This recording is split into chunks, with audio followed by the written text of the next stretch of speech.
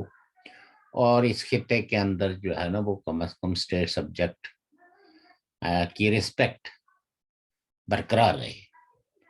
اور یہ انہی کے دعوے ہیں کہ جی یہ جی تحریک آزادی کا بیس کیمپ ہے اور یہ ہے اور وہ ہے, لیکن جب اسی خطے کے اندر ڈیموگرافی کو چینج کرنے کے لیے حتیٰ کہ لیجسلیٹو اسمبلی کے ممبران بھی جو ہے وہ جعلی ڈومیسائل اور اسٹیٹ سبجیکٹ کے ذریعے جو ہے وہ آپ کے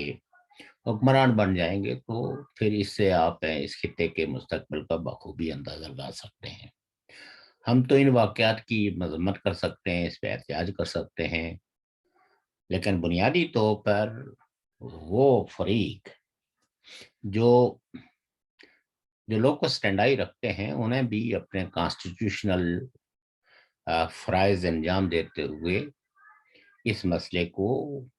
ان عالمی اداروں کے اندر اٹھانا چاہیے جنہوں نے ریاست جموں کشمیر کی انٹیگریٹی سالمیت کا ایک عہد کر رکھا ہے. بالخصوص یورپین یونین نے 2007 میں ایک ریزولوشن پاس کی تھی جس میں حکومتوں کو کہا تھا کہ وہ یونیلیٹرلی کسی بھی حصے کو انیکس نہیں کر سکتے اور نہ ہی یہاں کی ڈیموگرافی چینج کرنے کے لیے اسٹیٹ سبجیکٹ کی ابروگیشن کر سکتے ہیں. اینی ہو یہ ایک بڑی افسوسناک اور دکھدے خبر ہے کہ اب ہماری شناخت جو ہے، پہلے تو ہماری ریاست وجودیت اور عدم وجودیت کی وجہ سے بے شمار خطرات سے لاحق تھی، اب ہماری آئیڈینٹی پہ، ہماری شناخت پہ اور ہماری اکثریت پہ بھی شب خون مارے جا رہے ہیں. اور اس کے تدارک کے لیے میں سمجھتا ہوں کہ یونائٹڈلی اسٹرگل کی ضرورت ہے. باقی جہاں تک آپ نے پاکستان کی صورتحال کی بات کی ہے تو پاکستان سروائیو آج کا جو سب سے بڑا سوال ہے کہ کیا پاکستان اپنے وجود کو برقرار رکھ پائے گا یا نہیں. یہ کوئی کسی ایک پارٹی کا مسئلہ نہیں ہے. پاکستان کی جتنی بھی پارلیمانی پارٹیز ہیں وہ ان خدشات کا اظہار تو کر رہی ہیں. جیسے ہم نے کل بھی کہا تھا کہ فلور آف دا ہاؤس بھی ان خدشات کا اظہار کیا گیا ہے،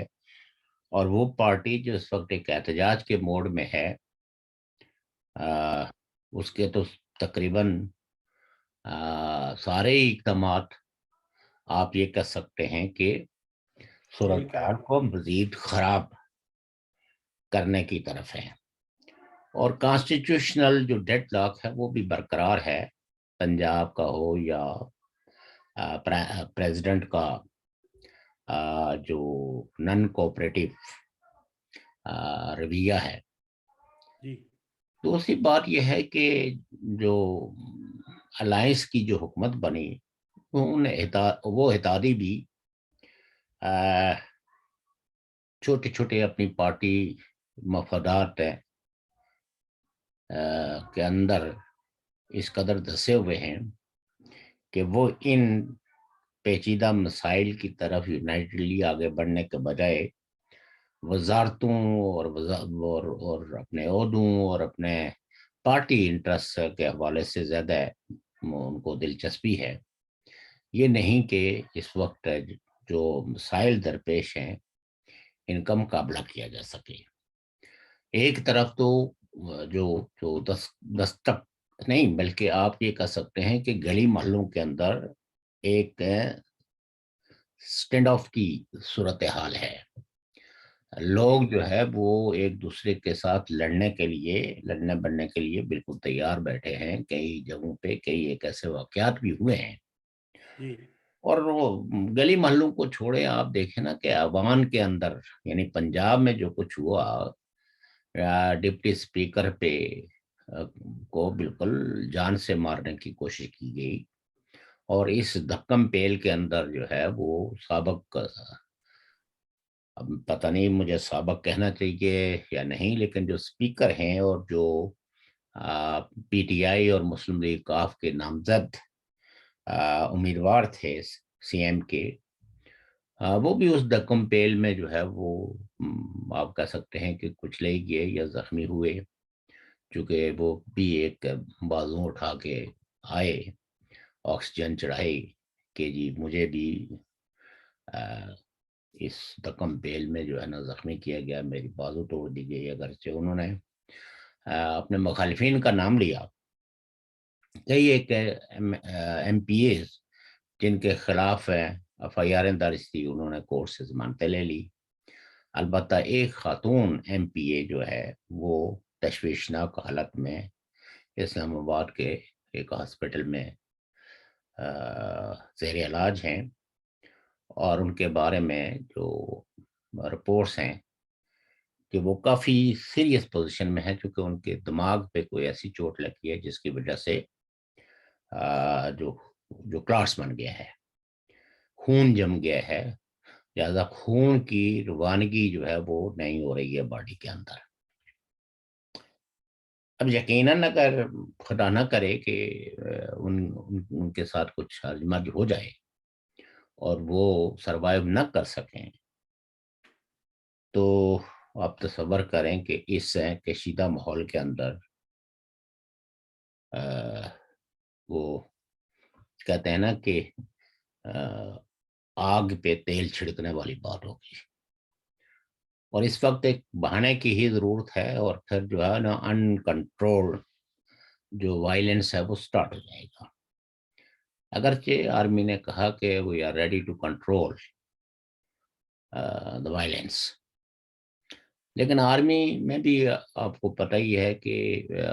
آرمی بھی اس طرح کی نہیں ہے، اس میں بھی ڈویژن ہے، آئیڈیالوجیکل ڈویژن بھی ہے۔ کچھ وہ لوگ ہیں جو جنرل ضیاء الحق کی لیگیسی کو لے کے چل رہے ہیں، اور وہ ان لبرل پارٹیوں کو، یا جو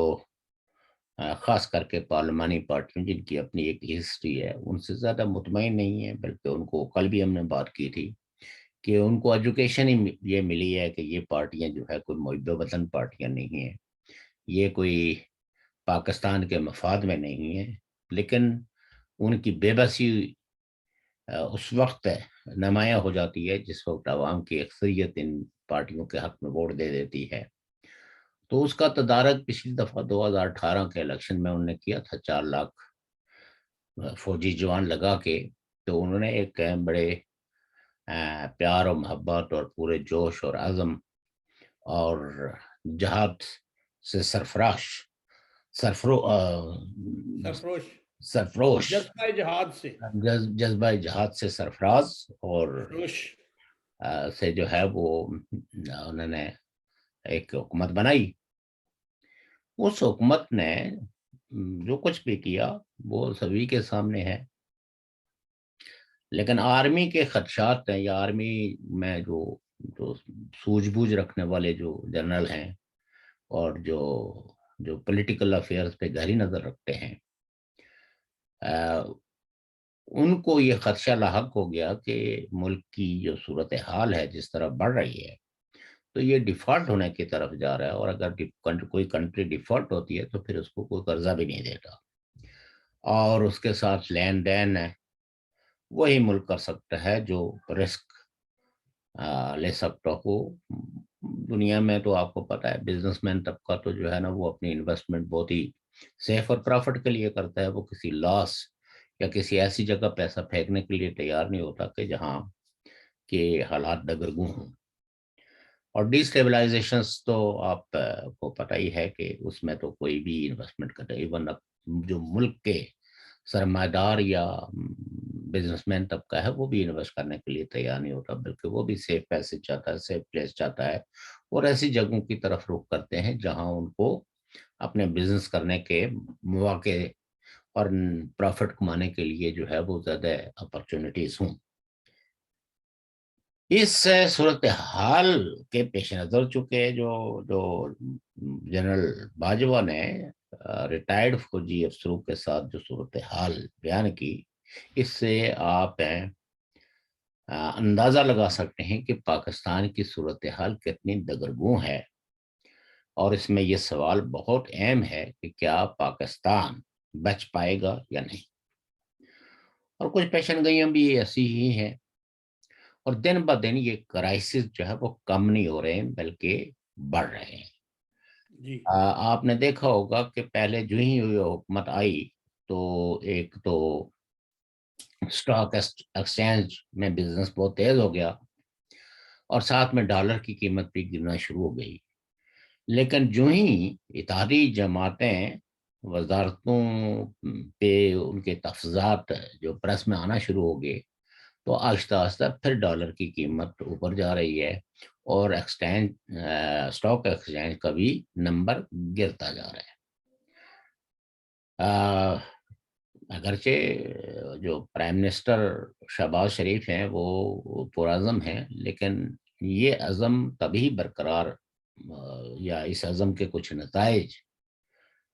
برآمد ہو سکتے ہیں کہ جب ساری اتحادی پارٹیوں اس نقطے پہ کہ عوام کو کچھ ڈلیور کرنا ہے اور اس کے لیے اپنے جو پارٹی پیٹی انٹرسٹ ہیں ان سے بالاتر ہو کے سوچنا ہے، اور رول آف لا کو انشور کرنا ہے، خاص کر کے وہ جو پاکستان کے فوری مسائل ہیں جس میں مسنگ پرسن کا مسئلہ ہے، جس میں یہ جو کشت و خون اور لا لیسنس اور یہ ساری چیزیں ہیں، اس سے کس طرح نمرد آزما ہونا ہے جب تک کہ یہ ساری پارٹیاں ایک متفقہ ایجنڈے پہ آ کے تو کوئی اسٹریٹجی ایوالو نہیں کرتی، تو یقیناً یہ جو اتحادی گورنمنٹ ہے یہ بھی ایک فیلڈ گورنمنٹ ہی ہوگی۔ آپ دیکھیں نا کہ ابھی جو ہے وہ اس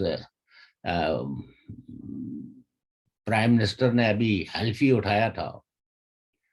تو چاغی کے اندر جو نا واقعہ ہوا اور اس کی وجہ سے کتنی کشیدگی ہے امانگ دا رولنگ کلاس، اور بلوچستان میں کس قدر کشیدگی ہے، اور لوگوں کا جو ہے وہ اگر آپ ٹویٹر کھولیں اور وہاں جو سچویشن دیکھیں تو اس سے نیچرلی ہم جیسے سینسیٹیو لوگوں کے لیے تو یہ بہت ہی المیہ ہے، اٹس اے ہیومن ٹریجڈی کہ ایک خطے سے اتنے لوگ لاپتہ بھی ہیں، اور پھر جو کوئی پروٹیسٹ کرتے ہیں یا کسی ناانصافی کے خلاف جو ہے باہر نکلتے ہیں، تو ان کی ہونا تو یہ چاہیے کہ ان ناانصافیوں کو ایڈریس کیا جائے، ان کو انگیج کیا جائے، ان کے ساتھ مذاکرات کیے جائیں، ان کو گولیاں ماری جاتی ہیں۔ اس کا مطلب یہ ہے کہ فوج کے اندر بھی ایک ایسا سیکشن موجود ہے جو کسی صورت میں بھی جس کو امن سے کوئی غرض نہیں ہے، بلکہ وہ ایسی سچویشن ہی پیدا کرنا چاہتے ہیں کہ جس سے وہ جو ان کے طویل المیاد منصوبے ہیں کہ پاکستان میں ایک کو کے ذریعے جو ہے زور زبردستی سے وہ نظام لایا جائے جو ڈیموکریٹک راستے سے شاید وہ سمجھتے ہیں کہ ممکن نہیں ہے، کیونکہ ڈیموکریٹک جو راستہ ہے اس میں تو عوام کی جو اکثریت ہے وہ اپنے فوری اور بنیادی مسائل پہ ان پولیٹیکل پارٹیز کی طرف رجوع ہوتی ہیں جو زیادہ پراگمیٹک پروگرام رکھتی ہیں یا جن کے کچھ نہ کچھ کریڈنشلز بھی ہوں۔ لیکن مجھے لگتا نہیں ہے کہ پاکستان جو ہے وہ اس مس سے باہر نکل آئے گا۔ کل عمران خان صاحب جو ہے ان کا جلسہ ہے لاہور میں، جی اور جس طرح کے میسیجز لوگوں کو لانے کے لیے اور پھر چندے جمع ہو رہے ہیں، اور خاص کر کے جو ہے وہ یعنی تمام لوگوں کو اس بڑے جلسے کو منعقد کرنے کے لیے جس طرح کے وسائل درکار ہیں وہ وسائل سارے پہنچا دیے گئے ہیں متعلقین کو، اور 1 ارب سے زیادہ جو ہے وہ پیسہ اس جلسے کے لیے انویسٹ کیا جا رہا ہے۔ اصل وہ 2012 والا ماحول چاہتے ہیں نا وہ بنانا۔ وہ نہیں، وہ تو ماحول اس لیے نہیں ہو سکتا اس دفعہ، تو چلو ٹھیک ہے، کیونکہ ظاہر ہے کہ ایک پارٹی تھی جس نے ایسے ہے نا جی 1 ارب روپیہ تھوڑا تو نہیں ہے نا، بڑا روپیہ ہے۔ 4 سال جس نے حکومت کی ہے، جس کے ابھی بھی 123 کے قریب MNAs ہیں، اور 4 اگر کم از کم 2 صوبوں کے اندر ابھی بھی حکومت ہے، اور ان میں بڑی تعداد کے اندر جو ہے وہ MPAs ہیں، اور اگر ایک MPA جو ہے وہ دو ہزار یعنی اپنا جو انہوں نے لیا ہوا ووٹ ہے اس میں سے اگر 10% لوگوں کو بھی وہاں اکٹھا کریں تو 1,00,000-2,00,000 کا مجمع تو لگانا جو ہے وہ ایسی رولنگ پارٹی کے لیے کوئی امپاسبل نہیں ہوتا۔ اس ملک میں بے روزگاری بڑی ہے، بیکاری بڑی ہے، شام کو لوگ فارغ ہوتے ہیں، انٹرٹینمنٹ وہ نہیں آپ ہے، کی جیب میں پیسے ہوں تو آپ بہت کچھ کر سکتے ہیں جناب۔ کھانا وانا دوسرا پانی وانی سب کچھ چلتا ہے۔ تو خیر بینی ہو، یہ تو ہم کہتے ہیں، لیکن بہرحال جو آرگنائز کر رہے ہوتے ہیں ان کے لیے کافی مشکلات بھی ہوتی ہیں، خاص کر کے ایسے وقت میں کہ جب ماحول جو ہے نا وہ فرینڈلی نہ ہو، اور اسٹیبلشمنٹ کا ایک پاورفل سیکشنز بھی آپ کی ایکٹیویٹیز کو انڈورس نہ کرتا ہو، تو اس میں اگر وہ بڑی تعداد میں لوگوں کو باہر نکالنے میں کامیاب ہو جاتے ہیں تو اٹس جو ہے نا گڈ سائن فار PTI۔ جی جی اور لیکن میں جو جس چیز پہ میں سمجھتا ہوں کہ جو اتحادی جماعتیں ہیں جو اس وقت رولنگ پارٹیاں ہیں، یہ چونکہ اب ساری رولنگ پارٹیاں ہیں، ابھی کسی نے وزارت لی ہے کسی نے نہیں لی ہے، لیکن میں یہ سمجھتا ہوں کہ جو فوری طور پر انہوں نے جو جنگ سر دیا ہے اس میں انہوں نے جو سیاسی کارکنان ہیں یا جو سیاسی دماغ رکھنے والے لوگ ہیں ان کو کوئی پرامید نہیں کیا بلکہ مایوس کیا ہے اپنے عمل سے،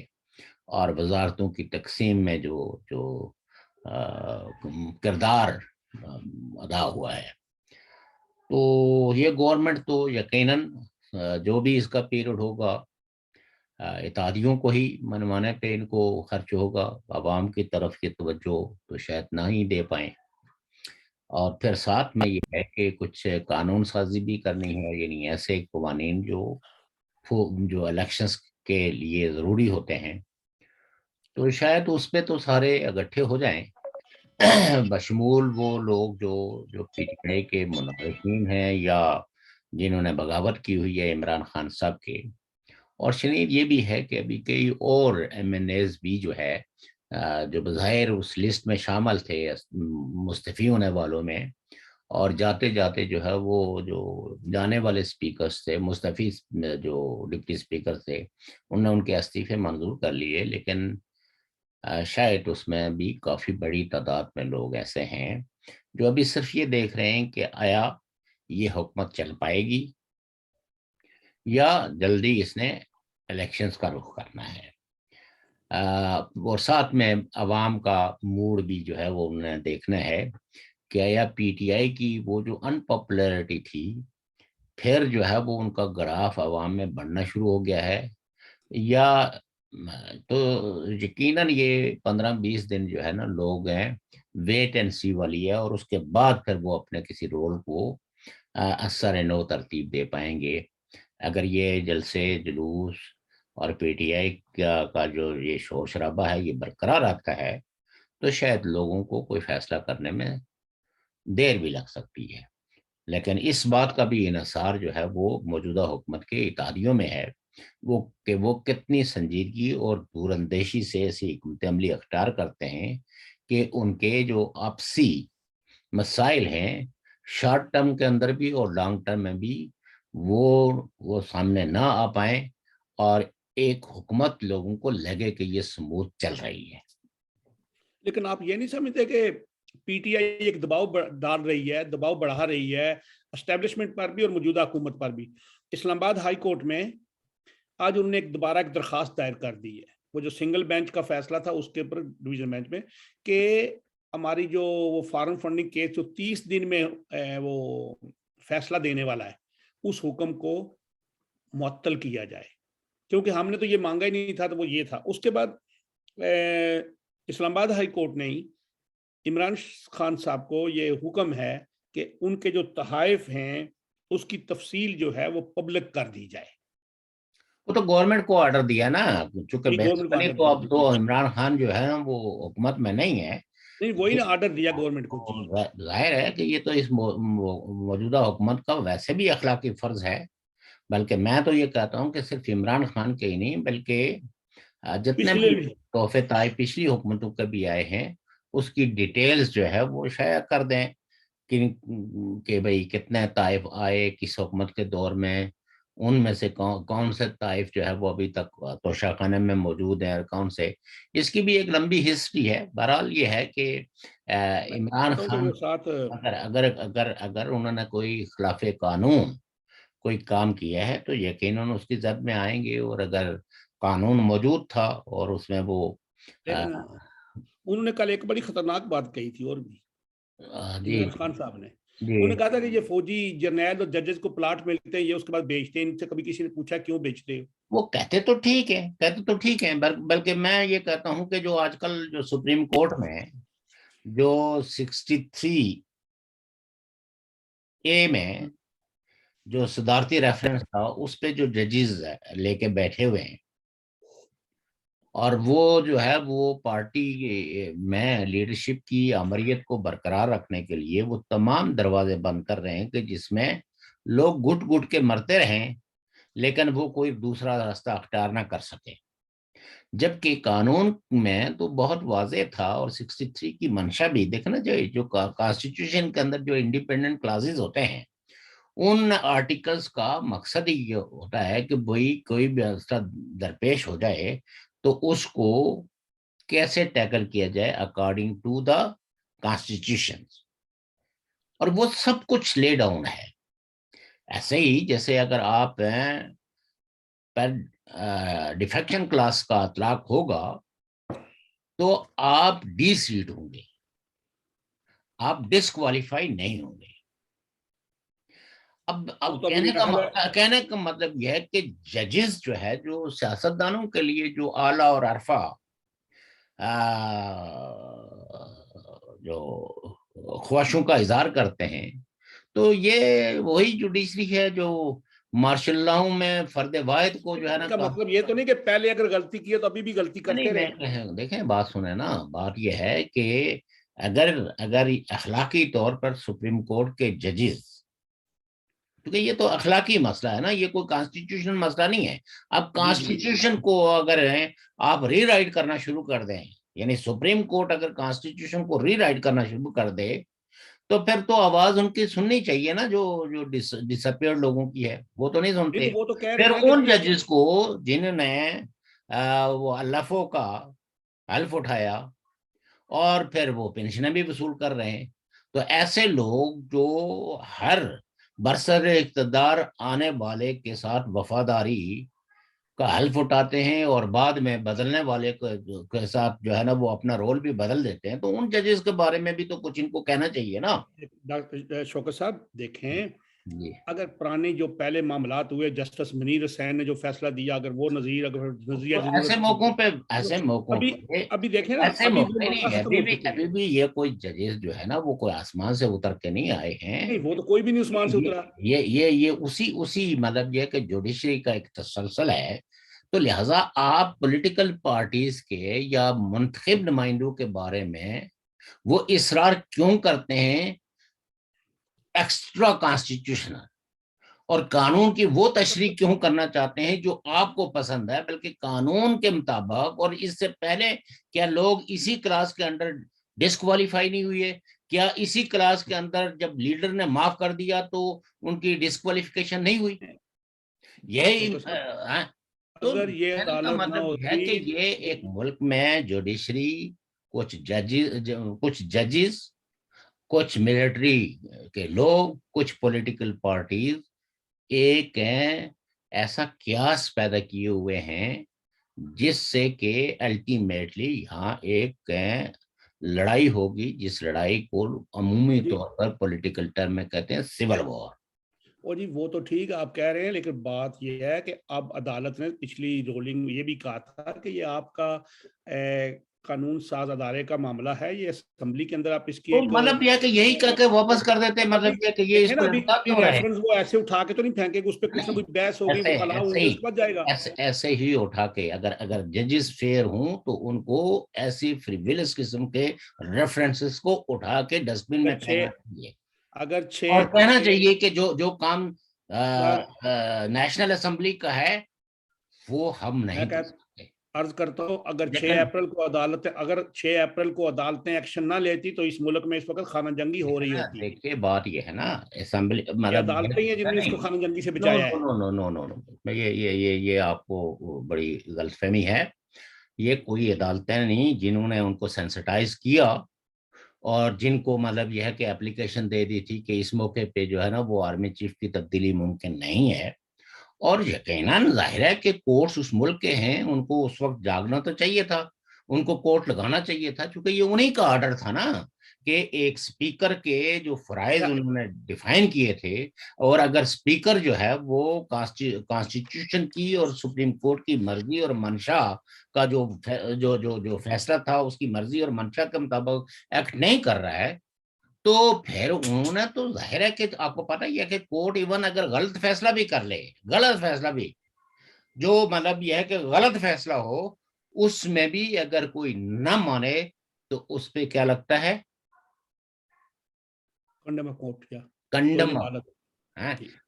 نہیں ہیں تو بات سنے اس لیے سارے بات ٹھیک وہ تو ہے، ان کا فرض تھا، وہ انہوں نے کھولے تو کوئی سیاستدان مطلب یہ کہ ان کے پاس ہمیں سیاستدان بھی جو گند ڈالتے ہیں وہ بھی دیکھیں نا. یار دیکھو آج گورنر جو پنجاب ہے آ، اس وقت پاکستان، اس وقت وہاں پہ اصولی طور پہ ابھی تو کاغذی طور پہ 2 گورنر ہو گئے نا. اس پہ بھی سپریم کورٹ کو سوموٹو لینا چاہیے، ابھی لیا ہے چونکہ انہوں نے، ابھی کل کیا، کل عدالت میں نہیں لیا. کل تو وہ تو ہائی کورٹ میں جب ایک پارٹی گئی ہے جو اگریو پارٹی تھی. لازمی بات ہے. بات یہ ہے کہ پریزیڈنٹ کا رول جو ہے وہ ایک کانسٹیٹیوشنل ہیڈ کا ہوتا ہے، اس کے لیے کانسٹیٹیوشن میں لکھا ہوا ہے کہ وہ پارٹیشن نہیں ہوگا، وہ اپنی پارٹی کی انسٹرکشن کو فالو نہیں کرے گا، بلکہ وہ اسٹیٹ کا پریزیڈنٹ ہے اور وہ اسٹیٹ کے لارجر انٹرسٹ میں جو ہے وہ آرڈر فالو کرے گا جو پرائم منسٹر اس کو ایڈوائز دے گا، اور اس میں اس نے اپنا مائنڈ بھی اپلائی کرنا ہے، اور اگر وہ اپنا مائنڈ اپلائی نہ کرے تب بھی وہ تابع جو پرائم منسٹر کی ایڈوائزز ہیں وہ اس کے تابع ہے، وہ انڈیپینڈنٹلی نہیں، بلکہ وہ ایک ریسپیکٹ کے اعتبار سے ایک اسٹیٹ کے بیلنس کے حوالے سے جو ہے نا ایک ہوتا ہے. اسی طریقے سے گورنر بھی جو ہے یہ اختیار کس کا ہے؟ یہ جو ہے وہ فیڈرل گورنمنٹ کا اختیار ہوتا ہے ان کو اپائنٹ کرنا. جب فیڈرل گورنمنٹ جو ہے وہ چینج ہو گئی، انہوں نے آرڈر جاری کر دیے کہ بھئی یہ گورنر اب ہمیں منظور نہیں ہے، تو پریزیڈنٹ کو وداؤٹ اینی ڈیلے، لیکن ظاہر ہے کہ اگر ڈیزائن کرائسس پیدا کرنے کے ہوں اور کورٹ اس انتظار میں بیٹھی رہے تو نہیں، جہاں سوٹ موٹو یعنی جو پبلک انٹرسٹ کی جو سو موٹو کا سول اینڈ اسپرٹ کیا ہے، وہ یہ ہوتا ہے کہ جب پبلک انٹرسٹ جو ہے وہ ایوالو ہو جائے تو وہاں سپریم کورٹ انٹروین کر سکتا ہے بغیر کسی کی درخواست دیے ہوئے. ٹھیک ہے. اور جب میں یہ کہتا ہوں کہ یہ کوئی آسمان، یہ سارے اخباریں پڑھتے ہیں، ٹی وی دیکھتے ہیں، فیملی والے لوگ ہیں، ان سب کو اس سارے صورتحال کا پتہ ہوتا ہے. تو بعض معاملات ایسے ہوتے ہیں کہ جس میں آپ کو کوئی کسی مطلب یہ ہے کہ کوئی اگریوڈ پارٹی اگر کوئی اپلیکیشن لے کے جاتی ہے تو اس پہ، لیکن بعض ایسے معاملات ہوتے ہیں جس میں سپریم کورٹ کو انٹروین کرنا ہوتا ہے تھرو سوموٹو ایکشن. لیکن اوکے جی، ابھی تو ہمارا ویسے وقت بھی بالکل نزدیک جی لگ جی گیا ہے. محترم ناظرین و سامعین، کل پھر بعد ملیں گے. بات ہو رہی ہے یہ جو ابھی ریاست مدینہ بنانے چلے تھے، اور ریاست مدینہ کے جو پیروکار تھے اور جو خلیفہ جو خود ساختہ خلیفہ بنے ہوئے تھے، ان کے کرتوت اس طرح ظاہر ہو رہے ہیں کہ وہ اس ملک کو تو تباہی کی طرف لے کر گئے ہی ہے، معاشی بھی، اخلاقی بھی اور تہذیبی، بالکل اس کو. ابھی جو ان کی جو یہ آلات، جو نئی نئی چیزیں سامنے آ رہی ہیں، اللہ معافی دے، اس رمضان کے مہینے میں ہم ان پہ بات نہیں کرنا چاہتے. دیکھیے حلیم صاحب، سوری ٹو کٹ، بات یہ ہے کہ اس ملک کا ایک رسم ہے، ایک رواج ہے، ایک ٹریڈیشن ہے. آنے والے میں ساری خوبیاں برتے ہیں اور جانے والے پر ساری لانتیں ملامتیں کرتے ہیں. بات یہ ہے کہ اس پہ ایک جوڈیشل کمیشن بننا چاہیے. جو بھی موجودہ حکومت یہ سمجھتی ہے کہ یہ irregularities ہوئی ہیں، یہ جو ہے وہ ملک کی معیشت کو تباہ کرنے کے لیے جو اقدامات کیے گئے، ایسے نہیں ہواؤں میں بیانات کا سے آج وہ سامنے آئے ہیں جی، آج تو لے آئے ہیں وہ سامنے، کیا کاغذ آ گیا سامنے. وہ بھی کیا لے آئے انہوں نے فروری میں، ہاں فروری کے آخر جب ان کو پتا لگا یہ ابھی ہو رہا ہے سارا سسٹم ہمارے خلاف، تو انہوں نے پٹرول کی قیمت کو فریز کر دیا جون کے بجٹ تک. ٹھیک ہے، بلنگ پے نہیں کرنی، یہ کچھ نہیں کرنا، یہ چھوڑ دیں. آج مفتہ اسماعیل صاحب نے وہ لے آئے سامنے کہ انہوں نے اس طرح تقریباً 200 ارب پر منتھ ان کو پتا تھا جو آگے حکومت آئی اس کو چلنا نہیں چاہیے، اس کو پھنسا دیا ہے. دیکھیں نا، اگر وہ قیمتیں بڑھائیں گے، یہی بیانیہ جو ہے وہ پی ٹی آئی کا نون لیگ کے بارے میں تھا کہ ہمیں پھنسا دیا ہے. آخری وقت میں انہوں نے ایسے اقدامات کیے ہیں. بات یہ ہے کہ ایک حکومت نے ایک فیصلہ کیا کہ ہم نے پیٹرول کی قیمتیں جون تک نہیں بڑھانی ہے، ٹھیک ہے نا. اب اس میں آپ نیت، چونکہ حکومتوں میں نیتیں تلاش نہیں کرنی ہوتی ہے،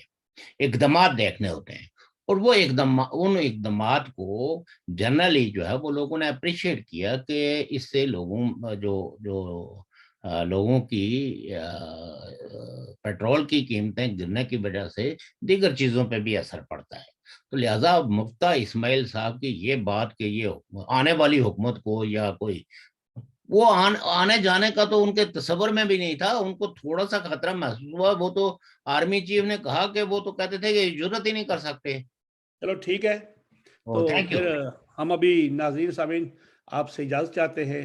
کل انشاءاللہ پھر ملیں گے اسی وقت اور وہاں پہ۔ اللہ حافظ۔ اللہ